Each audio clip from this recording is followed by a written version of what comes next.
Now, on another personal note, though, Benzino, at your mama's funeral, getting shot.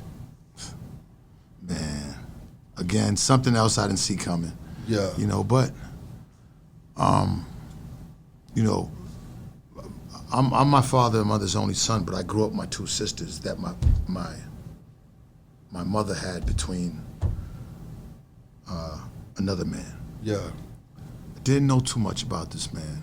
My sisters grew up, you know, I knew that he was a black man from, I have his last name, Scott. My name is Raymond Scott. Yeah. And my father's last name is De Jesus, De Jesus, but he's never married my mother. All I know about this man is from what my father told me, that he was abusive and he used to beat my mother, you know. Me and my sister always had a great relationship. They were like my older brothers. I looked up to them. One of them went to Tuskegee and graduated with honors with a master's. The other one is a doctor. Yeah. And you know, I'm the street kid. So my mother would, you know, but my father kind of raised them. But I never knew if there was any animosity. At least they didn't show it. Yeah. But come to find out that, you know, the guy ended up getting killed, pushed out of a window at a gambling game. Damn. At a gambling shit, ended up, you know. So I don't know if that was being held against me and my dad. I don't know what the fuck it was, but, you know, my mom was staying with my, I bought my mom a house. Yeah. And my sister, my older sister, you know, had a son. And he looked up to me as my first nephew. And again, whatever he wanted, I made sure he was straight. And he was a DJ, and he kind of took up after me. Yeah. But something happened where there was some credit being taken. My mother started getting dementia in an older age. She was older. And some loans were taken out on the house, and some funny shit was happening.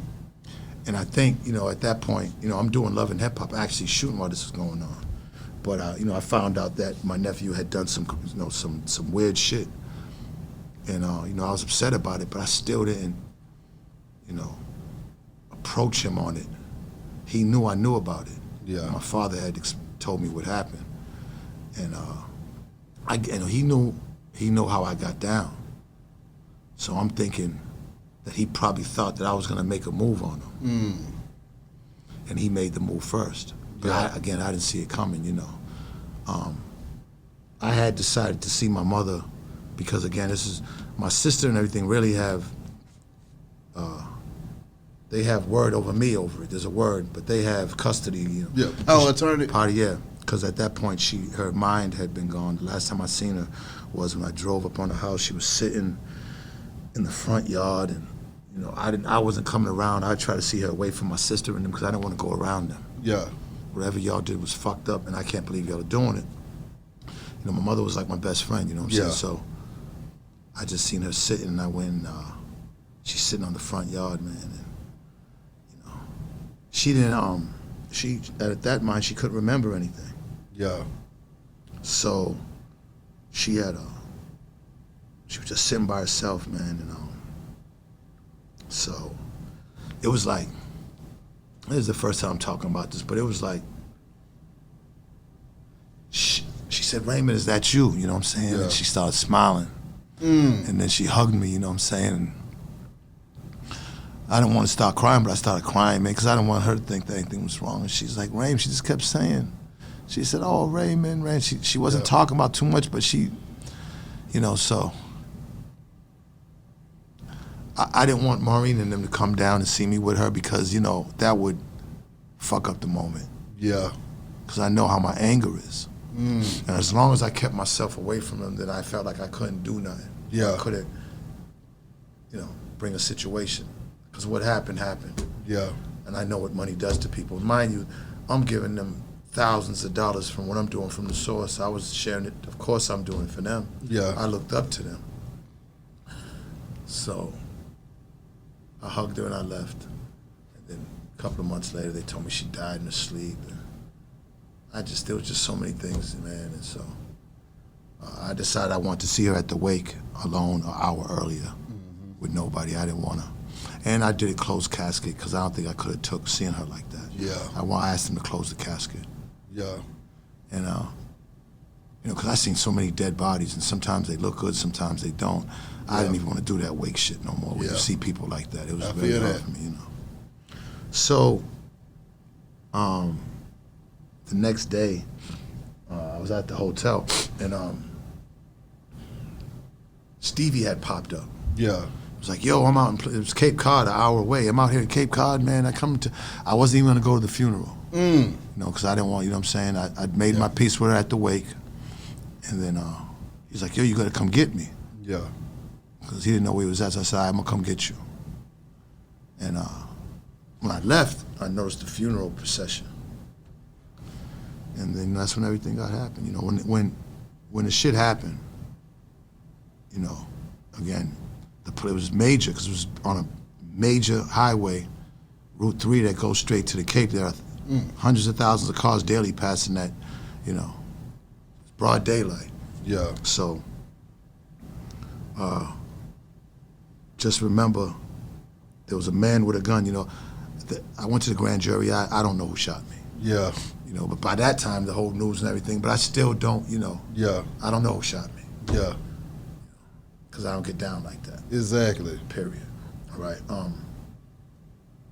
I just remember I was, you know, smashed the windows. And I remember getting hit in the back. I shot 3 times, and one skinned me like in the neck. And I did a maneuver with the car, did a donut, swung around. I'm coming down the highway, and I noticed the actual limousine with my mother in it. So I pulled over. I'm shot, blood coming out like crazy. So I'm getting dizzy. I go to open up the limousine door where they got the casket, and I just remember a finger just locking the door. It wasn't even the automatics. It was still them locks. You know those old things with the hearse, locked the door on me. So then I'm like, oh shit, because I'm trying to get, you know, they're still shooting. Yeah. So I just remember jumping in my cousin's car, and they're screaming, going crazy. It was 2. It was my Aunt Geneva's daughter and another cousin. And I'm just like, you gotta get out of here. Drive over the medium and get me to a hospital. The medium, you know, big in between. I'm lucky there was no woods there. So they're screaming. They drove over the medium, and then by that point, we get off at the first exit. Police pulled me. Police pulled me over, and you know I got a name up in Boston, so they thinking, you know, so they're checking me for guns, because the person that said they shot me said I was the one with the gun. Now I didn't have a gun on me. Yeah. So they stripped me butt naked. It's raining. I got bullet holes in me. I'm butt ass naked in the middle of the street. And you know they called the fire. The fire department came and got me first. Yeah. You know what I'm saying? There was a policeman there the whole time. So while they're trying to put the air oxygen, he's doing tests on my finger, because you know the Boston police had wanted me for a long time. Yeah. They knew about my father. They knew I had been beating these cases, and you know they actually put me in an article that kind of compared me to Whitey Bulger, because I was, you know, I was going through all this crazy shit up there, and I'd be hitting the newspaper all the time, and you know, they felt like they finally had me, but I had no gun. There was no residue. Yeah. You know what I'm saying? And yeah, that was that, and it just so happened that I was shooting Love and Hip Hop. So I remember I was in the hospital. I know everybody in Boston, so I knew the lady. You know, Mona and them wanted to bring the cameras up there. The hospital was like, nah, but I pulled a little strings. Yeah. Knew somebody who knew somebody. Yeah. You know what I'm saying? And this was actually one of the guys in the mob who's, I think niece worked there, that hooked it up to where the cameras could come up there. My God. And they filmed me and shit, yeah. And it was, you know, it was on the news, but the fact that I was filming Love and Hip Hop is what made it more of an impact. You know, a lot of people were really praying for me. And when my mother died and everything, you know what I'm saying? I was grateful for that, because that kind of got me through that time, that people actually gave a fuck about me. Exactly. You know what I'm saying? Okay, so when is the book coming out again, Benzino? Man, be high, I don't know, man. I know with me is, like I said, everything has to be timing. Yeah. Eventually I have to find time to write it. And it has to be, I got to be able to write it with somebody that can really, you just can't write it with anybody. Yeah. You know what I'm saying? And I know it's, the thing is, this is a long-ass book. Yeah. You know what I'm saying? You know what I'm saying? It's a long story, so I can't leave out any, you know, these years without telling, you know, I got to go from way back, and I got to go from, you know, when I first came to right now. Yeah. You know what I'm saying? So that's a lot of, most books are a certain amount of pages. This might be a part 1 and part 2. You know? I feel that. But it's a lot, man.